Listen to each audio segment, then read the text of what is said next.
of Mickey Young and Fisher Chipman. But there certainly weren't that many people coming over from the UK on my flight, so she's built up a fan base already here in Kentucky.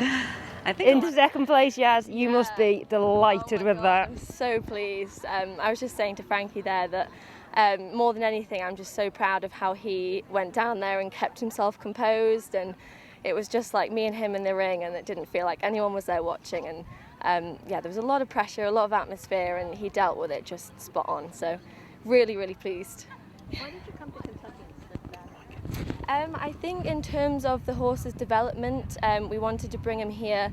It's probably more of a suited track to him. It's very open and galloping, some really big wide fences, and I'm so lucky that he is a brilliant jumper. He really covers the ground, he's got so much blood, and he'll run for hours. So yeah, that's sort of the reasoning behind that one. Maybe badminton next year, I think. Yeah. Do you think at all about the World Championships in August? I mean, I would love to. It's definitely been on our thoughts, and after his good result at Blenheim last year, he won the Blenheim 4-star long, so the next step up was the 5-star level, and you know, after this weekend we'll see how it goes, but I mean, I'd love to sort of have that in the back of my mind maybe. If you don't go to the championships, would you consider coming back to America for the Fairhill 5-star? I mean, I would love to actually. I watched it last year for the first time it ran, and it looked like an amazing event, so I would definitely, obviously it would depend on his owners and what they wanted to do with him, but I would definitely not rule that out for myself, for sure. And all those frequent flyer miles, right? Absolutely, yeah. It's a long way around, but it's definitely worth it when you get here. How does this arena compare to the one at Blenheim, and the pressure here compared to that? Wow, I mean, this stadium here is just nothing quite like I've ever seen before. Blenheim was a lovely event, but maybe on a smaller scale. I mean, the stadium here is just ginormous, and there's so many people cheering and clapping, and it's so nice and encouraging for me as sort of a younger rider that hasn't been here before, that there's lots of people that are clapping and, you know, saying well done and things, so it's very nice. Yeah, just tell us a little more about his tests, sort of compared to where he was last year. How has he come through the winter and come out this year? Yeah, I mean, as I said, he's very new to this level. He hasn't done a 5-star before, so this test with the 4 changes in is definitely a bit more than the 4-star level. So I'm really pleased that his changes were great today. That's sort of what we've been working really hard on over the winter, and just trying to get a little bit more expression in his pace. He's got so much there, still left to come even now, so I think he's going to be a really exciting horse for the future. So this is all about his development and getting him to where he needs to be in a few years' time. Who helps you on the flat? I have Sylvia Shawn back in the UK. She helps me on the flat, and then also Chris Bartle helps me at all the events, and I go up to his Yorkshire Riding Centre in the UK for frequent training, and yeah, he's a huge part of my competition sort of working and training and walking the course and things. So very grateful for all the people behind me, as well as at home. I've got my guys at home that help on the yard, and the owners of the horse, Sue and Jeanette, and everyone that's come here to support me. So it's a huge team that goes behind getting a horse to this event. So it's, yeah, so nice to be here. And you still in school? I'm not still in school, no. I'm still 24 at the moment, so I have I'm working sort of as a rider for Sue and Jeanette, so I'm riding a lot of their horses back in the UK at eventing, and some bits of show jumping as well. So that's sort of my full-time job at the moment. So you're considered a professional? Yes, yeah, definitely. That's sort of my aim in the future, to go sort of all the way to the top if I can. So fingers crossed we can make it there. And this horse, you've always aimed for Paris. How does tomorrow's plan fit in for that? Will you be going for an education, or? I think we've definitely come here to try and have a good result if we can, do our best in every phase. So we're definitely gonna, plan A is to go straight and go for it, but obviously we have a really lucky draw in the fact that I'm quite late on, so I can sort of watch the first few go in the morning, and yeah, we can make plans and decisions from there, I think. What do you think of the course, and how do you think it will suit him? It's very large actually. It's really dimensionally big. Everything you walk up to, you're either looking up over it or, like, you know, peeking over. So they're all very big. I'm very lucky the horse has got a huge stride and a good jump, so I think I've got that in my favour for tomorrow.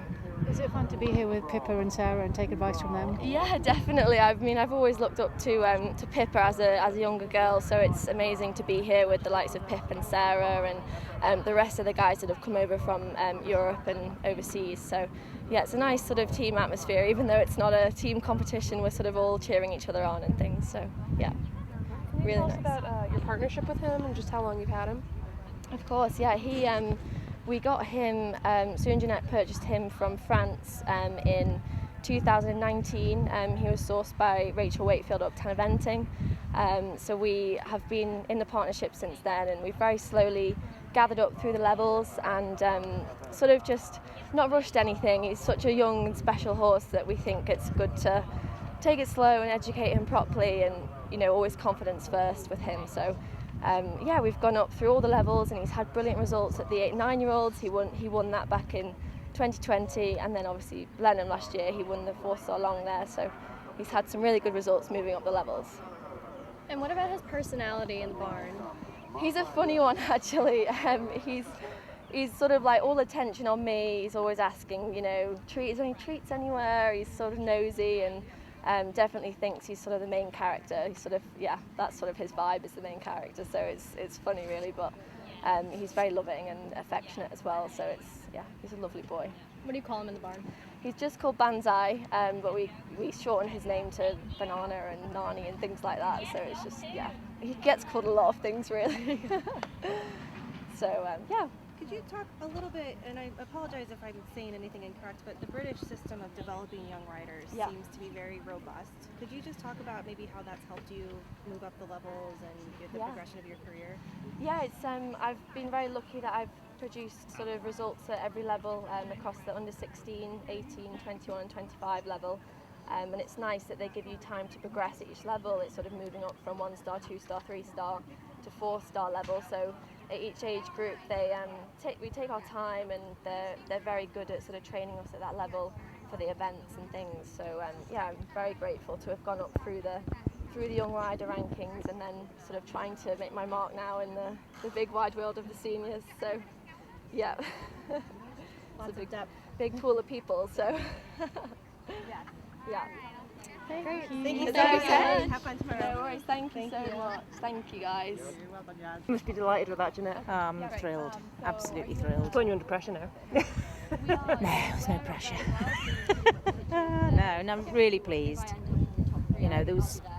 It was atmospheric in there. It's probably, it's the first major competition he's been to. So yeah, we're just really pleased they both held it together, and Smashed all those changes. they were really good. They were really good. Yeah. I think they're a little harsh on the marking. Look, it might change. It They could. might recount. Yes. As long as it goes down, we'll be happy. But no, I'm just really pleased, because he's normally a horse that can get a little bit tense, but I actually thought he looked really good out there today. So delighted, aren't we, Les? Absolutely delighted. No, the Ice Queen, was here today as well, wasn't she? No nerves. Yeah, take my hat off. Statistically by equi ratings as they come into this. Yeah, and I think it says a lot for her first trip over here. I mean, I've heard a lot of buzz about her. I haven't had the pleasure of watching her and this horse go. So far, she's putting in a beautiful test. But, I think it says a lot to put a horse on a plane to come all the way over here this early in her career. She has a lot of years ahead of her. Quite young, yes? Yeah. Yaz is just out of our youth division. She's been a youth team and individual gold medalist. She's been national under-21 champion and a career runner-up in our national under-25 championships at Bramham. She rides for Jeanette Chin and Sue Davies, who have a great history in the sport as well. But Yaz at Banzai de Loire won the 4-long at Blenheim last year, having won the 8- and 9-year-old Blenheim class, which was held at Burnham Market in 2020. And they were 4th at Thoresby this spring. Thoresby is the event that's taken over from Belton, which you'll probably know, Lynn.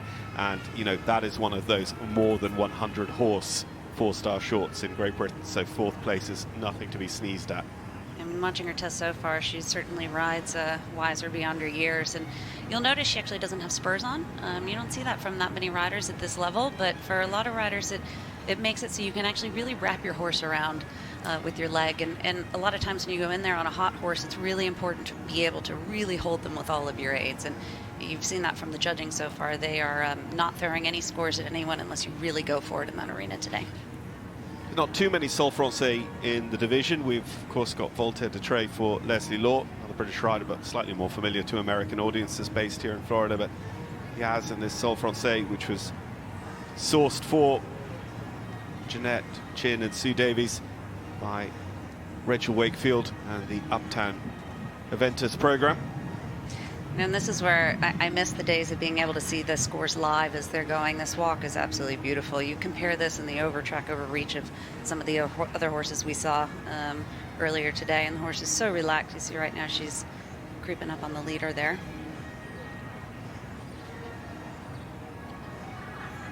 This is where you really get to see everybody's training if they can nail that halt.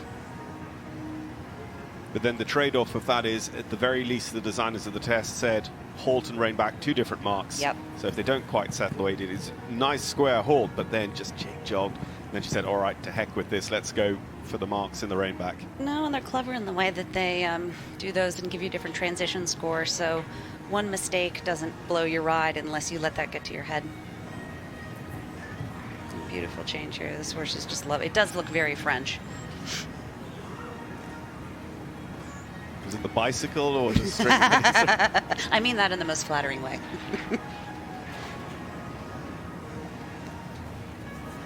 And you really like to see her just take her time going into those corners, show the horse's balance and frame going across the short side. And, you know, she's riding forward test, but she's not looking hurried.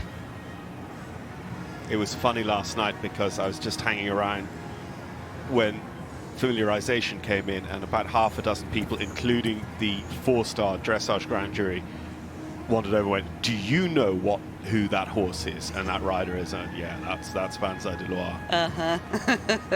I bet they've been looking forward to judging this last group. You know, and I think it says a lot for the quality of younger riders coming up in the sport. And for here, I know we have a lot of younger riders that'll be looking and taking notice on, you know, what top quality really is. I think it was, I mean, you might say it's quite easy for Liz. She doesn't have skin in the game this year, but she was also saying, look, you know, I kind of appreciate what they're doing here. They are accurately judging because, you know, Mickey, you know, pretty much deserves, when everyone else maybe has that little wobble, that little error, that little tension throughout, they can't expect to be within 3 or 4 penalties of Mickey. No, and I mean, the other thing is, look, she's still sitting on 71, 72, so it's as close as we've seen to get anywhere near the leader so far. You know, you're used to a few years ago where you could get away with a bunch of mistakes and still sit on a good score with those collective marks, but now with all of how technical everything is here, you can't get away with making a mistake. Ooh, takes a big sigh of relief. I think she should be happy with that. She's not, I'll gladly take the horse home. Well, on the a very similar trajectory to our 2013 winner, Quimbo, having won the 8- and 9-year-old class in the UK, then won a very good 4-star long on their way here to the 5-star at Kentucky. Banzai de Loire, Yasmin Ingham. You know, and you watch this horse's balance and the rhythm and every single footfall. What I like about this is she rides quite a forward, accurate test, but she never looks like she's in a hurry. She never looks frazzled. She uses every inch of the board going into the corner to set herself up for the next movement. And I would think we'd see a good score rewarded for that. Well, if we stay with the scores we were seeing on the screen throughout, we will see her overtake Tsetsaleg and Boyd Martin for 2nd place. There'll still be a few penalties in arrears of Mickey Young and Fisher Chipmunk. But certainly there weren't that many people coming over from the UK on my flight, so she's built up a fan base already here in Kentucky. I think a lot of people really